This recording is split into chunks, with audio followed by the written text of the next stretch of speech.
Subscribe कीजिए हमारे educational channel को और बेल आइकन दबाइए सबसे पहले वीडियो पाने के लिए।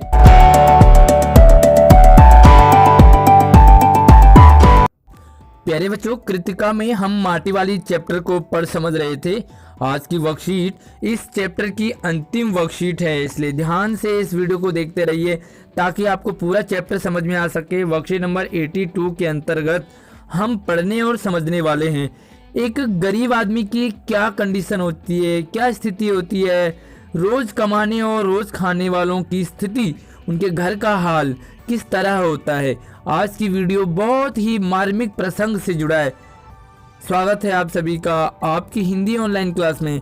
मैं हूं आपका आशीष सर। वीडियो को फटाफट से लाइक कर लीजिए और अपने दोस्तों को भी जरूर शेयर कीजिए क्लास ग्रुप में। तो चलिए हम शुरू करते हैं। उसका गांव शहर के इतना पास भी नहीं है, कितना ही तेज चलो फिर भी घर पहुंचने में 1 घंटा तो लग ही जाता है। माटी वाली जितना चल पाती है वो काफ़ी दूर रहती है शहर से, और शहर में लोगों के घर माटी बेचती है, उसके बाद अपने घर आती है। तो कहते हैं कि पैदल चलना गांव में इतनी व्यवस्था नहीं होती है, तो 1 घंटा उसे लग ही जाता है। रोज़ सुबह निकल जाती है वह घर से, पूरा दिन माटा खान में मिट्टी खोदती है। अनेक जगह यानी कि सभी जगह अलग अलग जगह लोगों के घर मिट्टी दे के आती है। इसमें उसका पूरा दिन बीत जाता है। तो गरीब आदमियों का, मेहनत मजदूरी करने वालों की यही हालत आप शहरों में भी देखते हैं। घर पहुंचने से पहले रात घिरने लगती है, उसके पास कोई खेत भी नहीं है ना, अपना कोई खेत नहीं है जिसमें वो कुछ बो सके। जमीन का एक भी टुकड़ा नहीं है, झोपड़ी है जिसमें वह गुजारा करती है। गांव के एक ठाकुर की जमीन पर खड़ी है, यानी कि जो झोपड़ी बना रखी है वो भी उसकी अपनी नहीं है, और गांव में कोई जमींदार हैं, ठाकुर जी हैं, उनके ज़मीन पर वो झोपड़ी बना रखी है उसने। और उसके बदले वो ठाकुर जी के घर पे क्या करती है, माटी भी देती है और बहुत सारे काम भी करती है। तो ये हालत है, मतलब ना उसके पास अपना घर है, ना उसके पास ज़मीन है, और एक झोपड़ी है। तो वो झोपड़ी भी किसी के खेत में, बहुत ही एक करुण दशा है बुढ़िया की, माटी वाली की नहीं। आज वह एक गठरी में बदल गए। अपने बुड्ढे को कोरी रोटियां नहीं देगी, हमेशा कोरी रोटियां खाते हैं, यानी कि कभी चाय के साथ खा ली, कभी नमक के साथ खा ली, और कभी ऐसी ही खा ली। क्यों? क्योंकि सब्जी के लिए पैसे नहीं है। और रोटियां भी कैसे काम चलाती है, किसी ठकुराइन ने दे दिया, किसी घर में दे दिया, बस ऐसी ही दी हुई रोटियों से काम चलाती है। माटी बेचने से हुई आमदनी से उसने 1 पाव प्याज खरीद लिया है। प्याज को कूट कर वह जल्दी जल्दी तल लेगी। वो कह रही है कि आज वो अपने पति को, अपने बुढ़े को वो कोरी रोटियां नहीं देगी, यानी कि आज प्याज ले लिए, और कितने, 1 पाव। बताओ, जहाँ लोग शहरों में 5-5 किलो 2-2 किलो सामान लेते हैं इकट्ठा, वहाँ इसके पास पैसे नहीं है, और प्याज भी कितना, 1 पाव ले रखा है, और उसको भी कूटेगी और उसी को तल के खाएगी, यानी कि प्याज के साथ में दूसरी कोई चीज़ और है भी नहीं। ये हालत है माटी वाली की।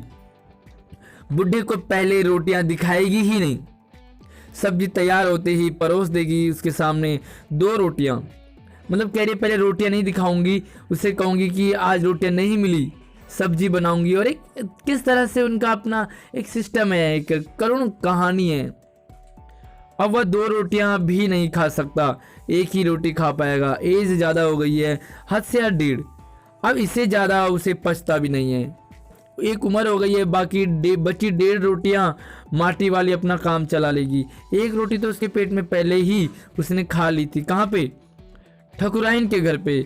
मन में वह सोचती, हिसाब लगाती हुई अपने घर पहुंच गई। तो ये रास्ते में ही उसके पास इतना टाइम भी नहीं है कि वह घर जाके ये सारी चीज़ें सोचे। सर पे माटी का कनस्तर रखा हुआ है और सोचते सोचते जा रही है, मैं ये करूँगी वो करूँगी।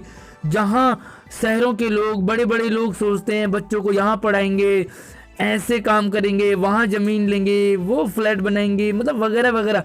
लेकिन यहाँ माटी वाली क्या सोचती है, उसने बुढ़े को अब रोटियों की ज़रूरत नहीं, उसके बुढ़े को रोटियों की अब ज़रूरत नहीं रह गई। माटी वाली के पाँव की आहट सुनकर हमेशा की तरह चौंका नहीं, उसने अपनी नज़रें उसकी ओर घुमाई नहीं। घबराई हुई माटी वाली ने उसे छू कर देखा तो वह माटी को छोड़कर जा चुका था।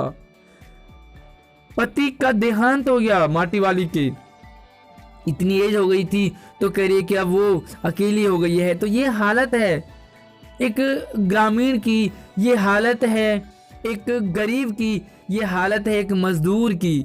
और ऐसी ही हालत आज हमारे पूरे देश के हर किसी कोने में आपको माटी वाली की तरह लोग मिलते हैं। तो ये है आपके पास माटी वाली, आपके शहर में, आपके गांव में, आपके इलाके में, आपके राज्य में भी माटी वाली जैसे लोग जरूर होंगे। मुझे कमेंट करके ज़रूर बताना कि आपने माटी वाली की तरह कहाँ लोगों को देखा है। तो चलिए इसके कुछ प्रश्न हैं, उनको हम यहाँ पर चर्चा करते हैं, समझते हैं, और 5-6 यहाँ पर सवाल हैं। तो पहला सवाल है, बूढ़ी माटी वाली की दिनचर्या क्या रहती है? क्या रहेगी दिनचर्या? सिंपल सा लिखना है कि बूढ़ी माटी वाली सुबह अपने घर से चली जाती है, दिन भर माटी खोदती है और उसके बाद पूरे गांव में उस माटी को दे के आती है, बेच के आती है, रात को घर आती है और घर आते आते उसे शाम हो जाती है। तो यही उसका डेली का रूटीन है, घर से निकलना, माटा खान तक पहुंचना, माटी खोदकर और सभी के घर में उसे देना और वापस अपने घर आना। इसके अलावा उसके पास कोई दूसरा काम भी नहीं है और ना ही उसके पास दूसरा टाइम है। दूसरा सवाल है, माटी बेचने से हुई आमदनी से उसने क्या खरीदा और वह उसे क्या बनाने वाली थी? माटी बेचने से, आज उसे माटी बेचने से कुछ पैसे भी मिले तो उसने क्या खरीद लिए? 1 पाव प्याज खरीद लिए। तो आंसर लिखने का जो तरीका है वो थोड़ा सा आप उसे चेंज करके लिखोगे। आज उसे माटी बेचने में रोज उसे रोटियां मिलती थी, आज उसे कुछ पैसे भी मिले। इन पैसों से उसने सोचा कि वह 1 पाव प्याज लेगी और उस प्याज को वह कूटेगी, काटेगी नहीं, कूटेगी और उसी को तलेगी और उसी में पानी वानी मिला करके वो खाना खाएगी। यानी कि 1 पाव ही प्याज खरीद सकती है। तो ये है, और वो प्याज तलने से उसका मतलब एक सब्जी तैयार करेगी। माटी वाली का पति अब 2 रोटियां भी क्यों नहीं खा सकता था? तो देखो 2 रोटियां क्यों नहीं खा सकता था? क्योंकि यहाँ पे लिखा हुआ 2 रोटी नहीं खा सकता क्योंकि उसे पचेगा नहीं। अब आप लिखो इसे, माटी वाली का पति अब बूढ़ा हो चुका है और बुढ़ापे में खाना ज़्यादा खाया नहीं जाता और जितना खाया जाता है वो पचता नहीं है। इसीलिए माटी वाली ने कहा है कि उसका पति अब 2 रोटी नहीं बल्कि 1.5 रोटी ही मुश्किल से खा सकेगा क्योंकि उसे खाना अब पचता नहीं है। तो ये आंसर आपका कंप्लीट हो जाएगा। उम्मीद करूंगा आपको समझ आ गया होगा।